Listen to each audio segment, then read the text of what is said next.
भगवान शंकर द्वारा रावण का मान भंग। अगस्त जी कहते हैं, रघुकुल नंदन राम अपने भाई कुबेर को जीतकर राक्षस राज रावण श्रवण नाम से प्रसिद्ध सरकंडों के विशाल वन में गया, जहां महासेन कार्तिकेय जी की उत्पत्ति हुई थी। वहां पहुंचकर दशग्रीव ने स्वर्णमयी कांति से युक्त उस विशाल सरकंडों के जंगल को देखा, जो किरण समूहों से व्याप्त होने के कारण दूसरे सूर्य देव के समान प्रकाशित हो रहा था। उसके पास ही कोई पर्वत था, जहां की वन स्थली बड़ी रमणीय थी।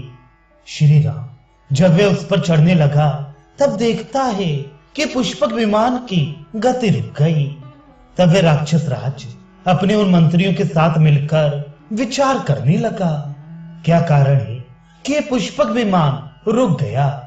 ये तो स्वामी की इच्छा के अनुसार चलने वाला बताया गया है, फिर आगे क्यों नहीं बढ़ता? कौन सा ऐसा कारण बन गया जिससे ये पुष्पक विमान मेरी इच्छा के अनुसार नहीं चल रहा है? संभव है इस पर्वत के ऊपर कोई रहता हो, उसी का ये कर्म हो सकता है। श्री राम तब बुद्धि कुशल मारीच ने कहा, राजन, ये पुष्पक विमान जो आगे नहीं बढ़ रहा है, इसमें कुछ ना कुछ कारण अवश्य है। अकारण ही ऐसी घटना घटित हो गई हो, यह बात नहीं है। अथवा ये पुष्पक विमान कुबेर के सिवा दूसरे का वाहन नहीं हो सकता, इसलिए उनके बिना ये निश्चेष्ट हो गया है। उनकी इस बात के बीच में ही भगवान शंकर के पार्षद नंदीश्वर रावण के पास आ पहुंचे, जो देखने में बड़े विकराल थे। उनके अंग कांति काले एवं पिंगल वर्ण की थी। वे नाटे कद के विकट रूप वाले थे। उनका मस्तक मुंडित और भुजाएं छोटी छोटी थी। वे बड़े बलवान थे। नंदी ने निशंक होकर राक्षस राज दशग्रीव से इस प्रकार कहा, दशग्रीव लौट जाओ।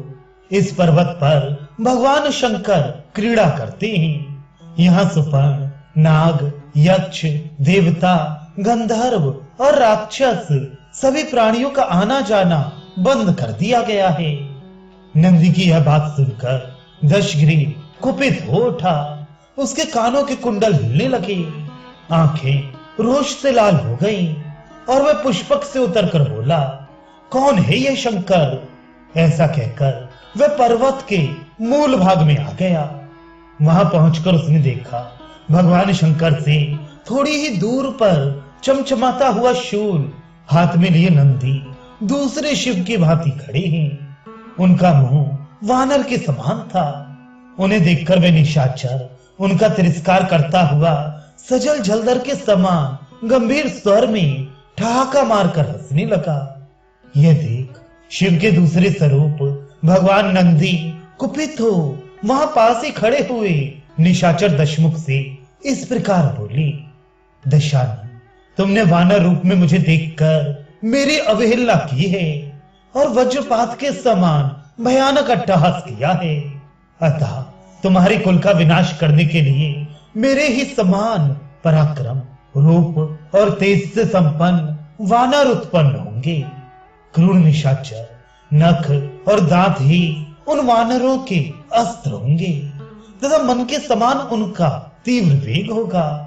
वे युद्ध के लिए उन्मत्त रहने वाले और अतिशय बलशाली होंगे तथा चलते फिरते पर्वतों के समान जान पड़ेंगे, जो एकत्र होकर मंत्री और पुत्रों सहित तुम्हारे प्रबल अभिमान को और विशालकाय होने के गर्व को चूर चूर कर देंगे। ओ निशाचर, मैं तुम्हें अभी मार डालने की शक्ति रखता हूं, तथापि तुम्हें मारना नहीं है, क्योंकि अपने कुत्सित कर्मों द्वारा तुम पहले से ही मारे जा चुके हो। अतः मरे हुए को मारने से क्या लाभ है? महामना भगवान नंदी के इतना कहते ही देवताओं की दुंदुभियां बज उठी और आकाश से फूलों की वर्षा होने लगी। परंतु महाबली दशानन ने उस समय नंदी के उन वचनों की कोई परवाह नहीं की और उस पर्वत के निकट जाकर कहा, पशुपति, जिसके कारण यात्रा करते समय मेरे पुष्पक विमान की गति रुक गई, तुम्हारे उस पर्वत को जो मेरे सामने खड़ा है मैं जड़ से उखाड़ फेंकता हूं। किस प्रभाव से शंकर प्रतिदिन यहाँ राजा की भांति क्रीड़ा करते हैं। इन्हें इस जानने योग्य बात का भी पता नहीं है कि इनके समक्ष भय का स्थान उपस्थित है। श्री राम ऐसा कहकर दशग्रीव ने पर्वत के निचले भाग में अपनी भुजाएं लगाई और उसे शीघ्र उठा लेने का प्रयत्न किया। वह पर्वत हिलने लगा।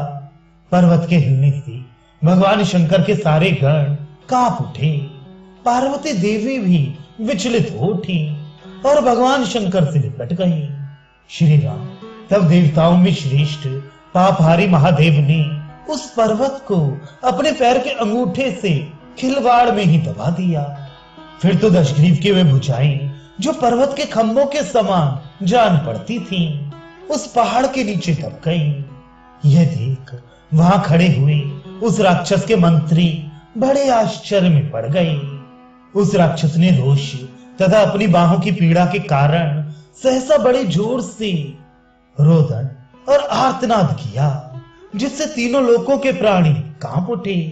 उसके मंत्रियों ने समझा अब प्रलय काल आ गया और विनाशकारी वज्रपात होने लगा है।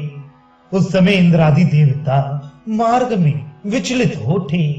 समुद्र में ज्वार आ गया, पर्वत हिलने लगे और यक्ष, विद्याधर तथा सिद्ध एक दूसरे से पूछने लगे ये क्या हो गया।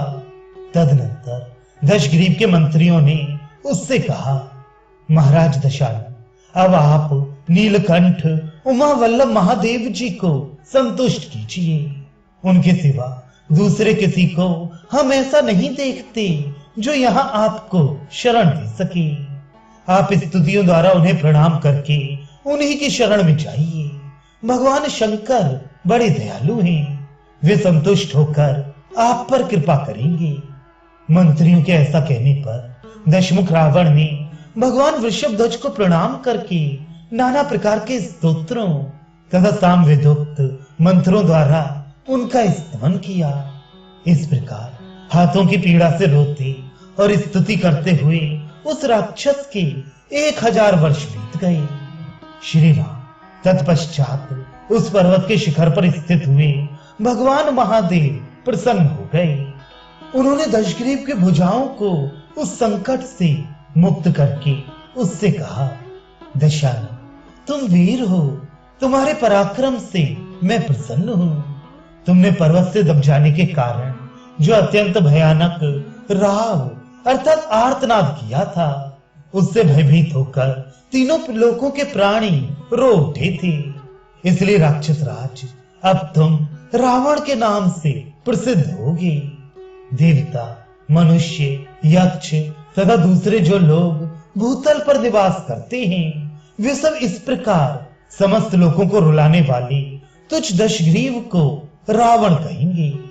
पुलस्त नंदन, अब तुम जिस मार्ग से जाना चाहो बेखटके जा सकते हो। राक्षसपति, मैं भी तुम्हें अपनी ओर से जाने की आज्ञा देता हूं, जाओ।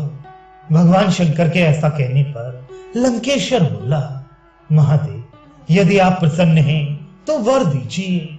मैं आपसे वर की याचना करता हूं। मैंने देवता, गंधर्व, दानव, राक्षस, गुहक, नाग तथा अन्य महाबलीशाली प्राणियों से अवध्य होने का वर प्राप्त किया है। देव, मनुष्यों को तो मैं कुछ गिनता ही नहीं।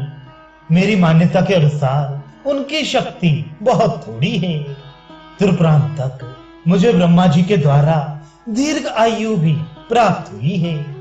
ब्रह्मा जी की दी हुई आयु का जितना अंश बच गया है, वह भी पूरा का पूरा प्राप्त हो जाए, उसमें भी किसी भी कारण से कमी ना हो, ऐसी मेरी इच्छा है। इसे आप पूर्ण कीजिए। साथ ही अपनी ओर से मुझे एक शस्त्र भी दीजिए। रावण के ऐसा कहने पर भूतनाथ भगवान शंकर ने उसे एक अत्यंत दीप्तिमान चंद्रहास नामक खड्ग दिया और उसकी आयु का जो अंश बीत गया था उसको भी पूर्ण कर दिया। उस खड्ग को देखकर भगवान शिव ने कहा, तुम्हें कभी इसका तिरस्कार नहीं करना चाहिए। यदि तुम्हारे द्वारा कभी इसका तिरस्कार हुआ तो ये फिर मेरे ही पास लौट आएगा, इसमें संशय नहीं है। इस प्रकार भगवान शंकर से नूतन नाम पाकर रावण ने उन्हें प्रणाम किया। तत्पश्चात वह विमान पर आरूढ़ हुआ।